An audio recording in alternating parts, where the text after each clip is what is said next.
Je passe la parole sans plus tarder à Madame Florence Benoît-Romer, qui est professeure d'université émérite, qui est l'ancienne présidente de l'université Robert Schuman et qui travaille encore beaucoup à l'échelle européenne sur les questions à la fois de droits fondamentaux, de droits des minorités. Merci à toi, Florence. Merci beaucoup. Je suis juriste et je pense que le sujet qui m'est imparti est extrêmement important parce que ces législations européennes dont je vais vous parler aujourd'hui, ce sont elles qui encadrent les législations nationales, ce sont elles qui encadrent toutes les actions dont les représentants de la ville et de la métropole ont parlé tout à l'heure. C'est un peu grâce à ces organisations européennes que des progrès ont été faits. Alors, avant de traiter du droit européen, il me faut partir de la Convention de l'ONU sur les personnes handicapées, qui est le premier instrument international à avoir été adopté en la matière. Elle a été adoptée en 2006, c'est relativement récent, hein. Elle est entrée en vigueur en 2009. Cette convention au niveau de l'ONU influence, elle, les législations au niveau européen et influence également les législations nationales. Elle a marqué un changement de paradigme, puisque grâce à elle, les approches traditionnelles, fondées sur la charité, sur la médecine, sur la solidarité à l'égard des personnes en situation de handicap, ont été remplacées par des approches fondées sur l'inclusion des personnes handicapées et surtout sur leur pleine et effective participation à la société sur la base de l'égalité avec les autres personnes. Principe d'égalité qui vaut pour tout le monde, y compris pour les personnes en situation de handicap qui doivent bénéficier exactement des mêmes droits que les autres personnes.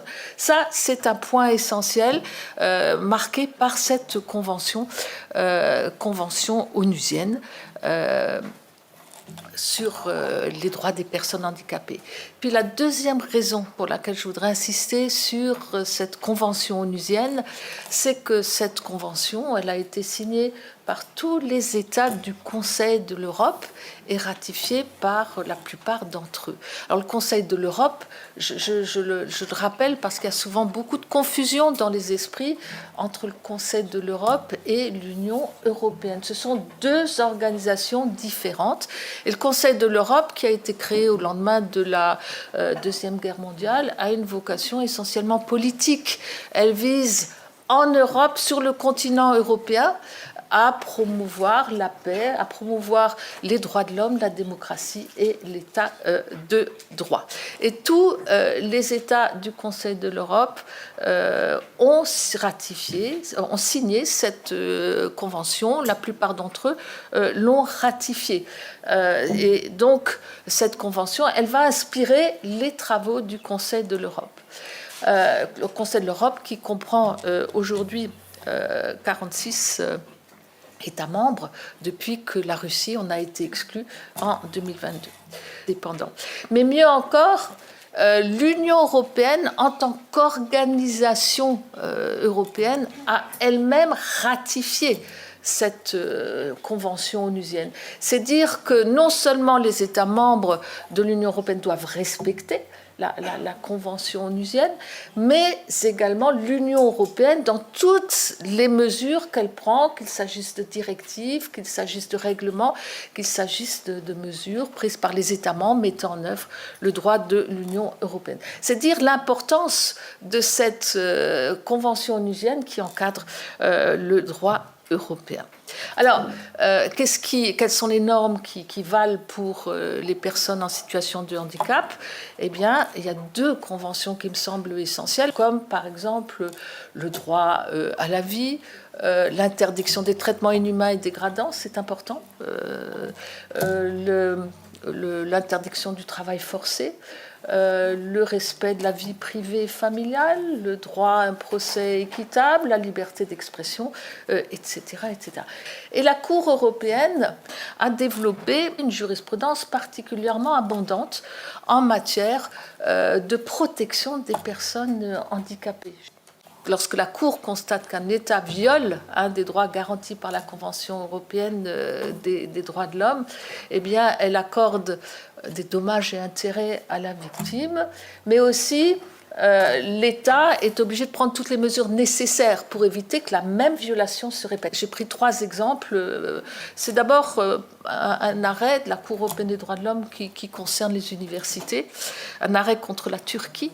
Il s'agissait de l'impossibilité pour un étudiant paraplégique d'accéder aux bâtiments universitaires pour y poursuivre ses études. Il n'y avait pas d'aménagement pour les étudiants paraplégiques.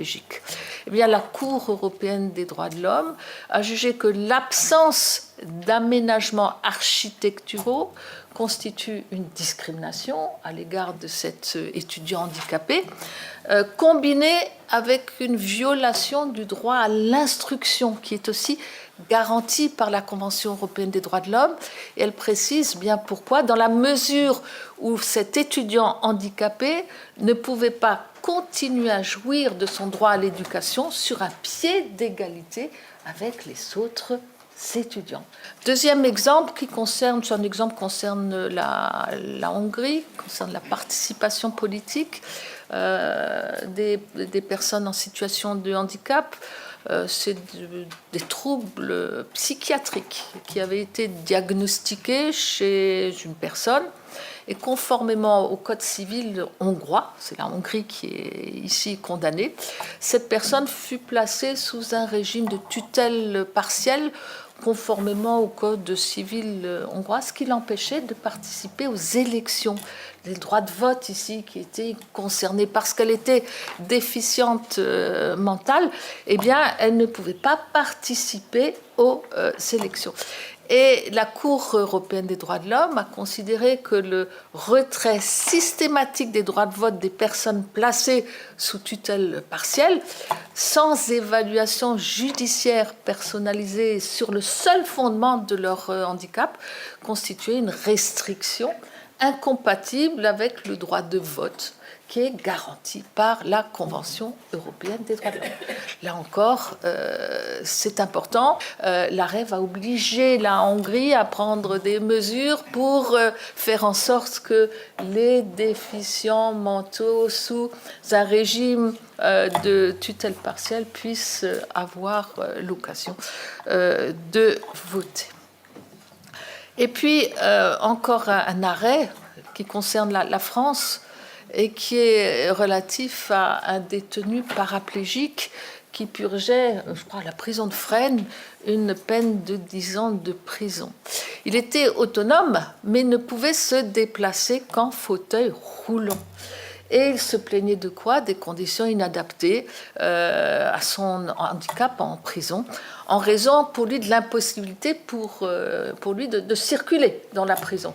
Et c'est vrai, chaque fois qu'il voulait sortir de sa cellule, il fallait démonter la roue de son fauteuil roulant. Alors la Cour s'est plainte devant la Cour européenne des droits de l'homme, et la Cour a estimé que la détention d'une personne handicapée dans une prison dans laquelle cette personne ne pouvait pas se déplacer, et en particulier quitter sa cellule, constituait un traitement inhumain et dégradant. Je crois que c'est un traitement dégradant, elle n'a pas dit inhumain, mais un traitement dégradant au sens de la Convention. Alors, ce n'est pas la seule convention qui est importante pour les personnes en situation de handicap. Il y a une deuxième convention sur laquelle je voudrais insister, c'est la Charte sociale européenne, qui garantit à toute personne, là encore, y compris aux handicapés, sur un pied d'égalité, des droits sociaux.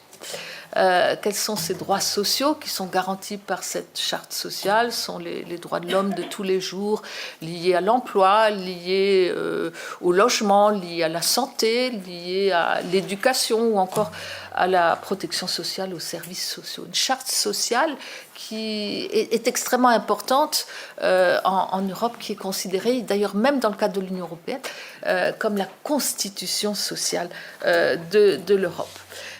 Cette charte sociale, malheureusement, n'a pas de mécanisme juridictionnel de contrôle. Et le contrôle, s'agissant de contrôler les engagements, la manière dont les États mettent en œuvre les engagements qu'ils ont pris en ratifiant la charte sociale, eh bien, ce contrôle est exercé par un comité d'experts.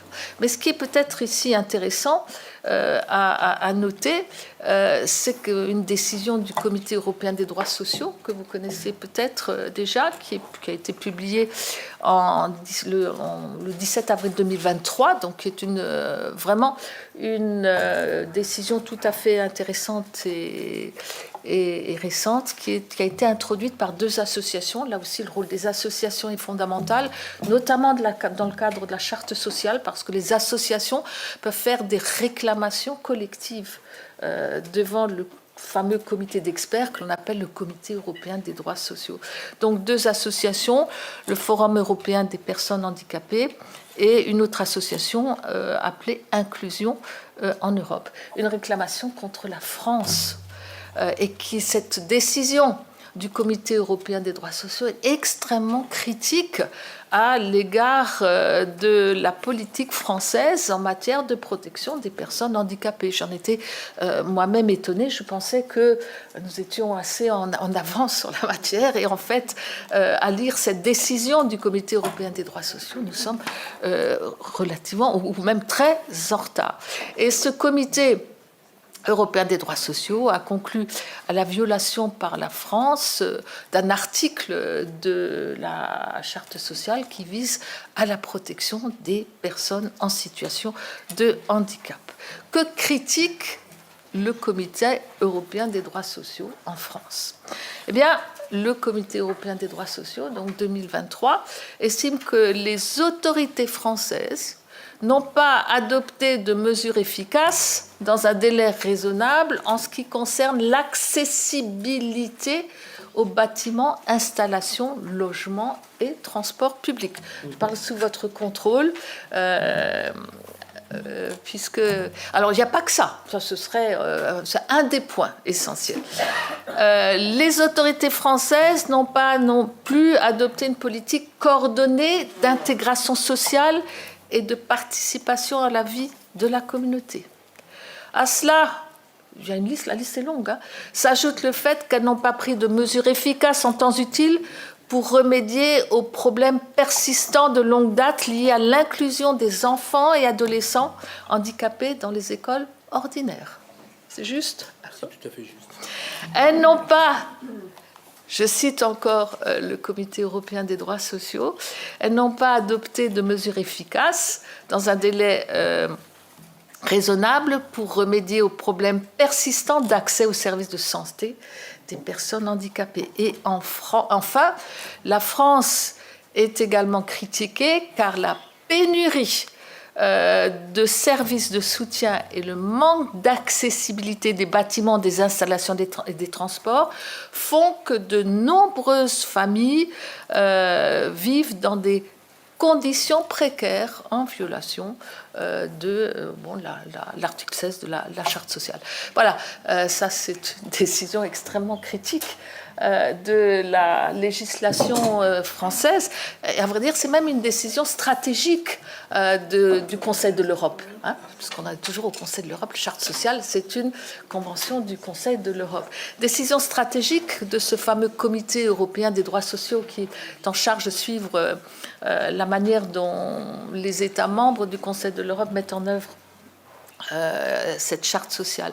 Décision stratégique puisqu'elle intervient alors que la France a fait l'objet d'un rapport très critique on en a parlé, il me semble, par le Comité des Nations Unies pour les droits des personnes handicapées en 2021. La France a également fait l'objet d'un rapport très critique par la rapporteure spéciale des Nations Unies sur les droits des personnes handicapées en 2013. Donc, toutes ces critiques devraient quand même pousser la France à améliorer sa législation afin de prendre des mesures plus adaptées à la situation des personnes souffrant de handicap. Personnes souffrant de handicap, c'est une expression utilisée par la Cour de justice de l'Union européenne. Voilà pour le Conseil de l'Europe, 2 exemples qui vous montrent comment est-ce que le Conseil de l'Europe peut influencer les États à mieux protéger les personnes en situation de handicap, peut contraindre sous certaines mesures, les États à améliorer leur législation en la matière. Je vais parler de l'Union européenne.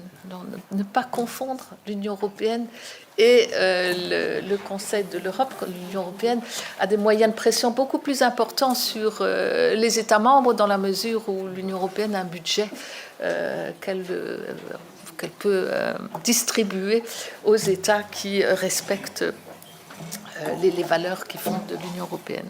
Eh bien, elle est d'abord intervenue pour protéger le statut du travailleur handicapé.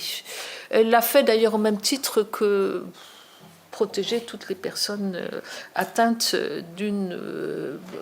les personnes vulnérables.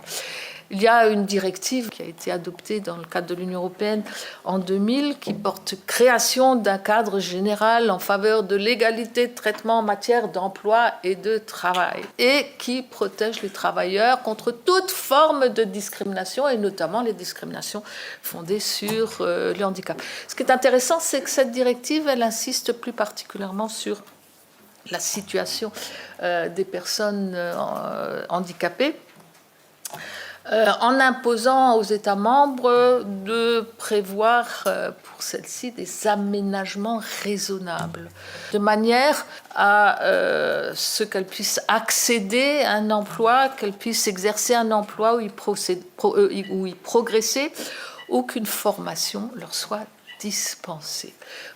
Mais reste à savoir ce qu'est pour la Cour de justice un handicap. Et c'est intéressant parce qu'elle a revisité dans un arrêt la définition du handicap suite à la ratification par l'Union européenne de la Convention de l'ONU. Et elle définit aujourd'hui le handicap de la manière suivante, comme une limitation résultant notamment d'atteintes physiques, mentales ou psychiques durable, c'est important, dont l'interaction avec diverses barrières peut faire obstacle à la pleine et entière participation de la personne concernée à la vie professionnelle sur la base de l'égalité avec d'autres travailleurs. Et elle a déduit de cette définition qui est grandement reprise de la Convention onusienne. Elle en a déduit que l'état d'obésité, si cet état est durable, s'il atteint un degré tel qu'il rend difficile pour la personne concernée la participation à la vie professionnelle, peut être considéré comme un handicap. Et puis aussi, ce qui est un arrêt qui m'a beaucoup intéressée, parce que je trouve qu'il est important, on n'y songe pas assez souvent, c'est la question qui concerne les parents d'enfants handicapés. Et la Cour a jugé que le droit de l'Union protège les employés, dans le domaine du droit du travail, qui subissent une discrimination sur le fondement du handicap de leurs enfants. On protège non seulement les personnes en situation de handicap, mais aussi les parents. Vous le savez, l'Union européenne s'est transformée aujourd'hui d'une union purement économique. On est arrivé à une union politique et une union sociale.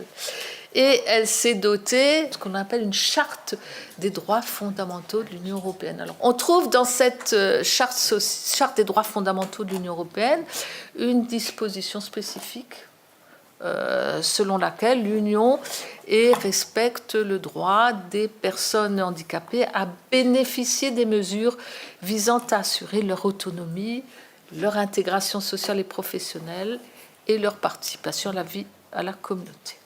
L'Union se fixe un objectif à atteindre. L'Union reconnaît les droits. Alors cela veut dire que toutes les mesures qui sont prises dans le cadre de l'Union, les directives, les règlements, les États membres, lorsqu'ils mettent en œuvre le droit de l'Union, doivent respecter cet objectif, garantir l'accessibilité des personnes en situation de handicap. Dans n'importe quel cas, dans n'importe quelle politique, l'Union s'est appliquée à prendre des mesures spécifiques en faveur des personnes en situation de handicap, comme par exemple l'acte législatif européen sur l'accessibilité des personnes en situation de handicap aux produits et services, concerne les téléphones portables, les ordinateurs et tous les produits, tous les services. Il y a aussi une directive qui est relative à l'accessibilité numérique pour les personnes en situation handicapée. Et puis, il y a différents règlements relatifs aux droits des passagers en situation de handicap dans les transports ferroviaires et aériens. Et enfin, l'Union a développé une stratégie, la deuxième stratégie qu'elle développe, qui couvre 10 années, les années 2021, 2030 ou 2020, 2030, pour inciter les États membres à améliorer, à se donner un exemple d'abord, et inciter les États membres à prendre toutes les mesures nécessaires pour enfin que les personnes handicapées soient protégées.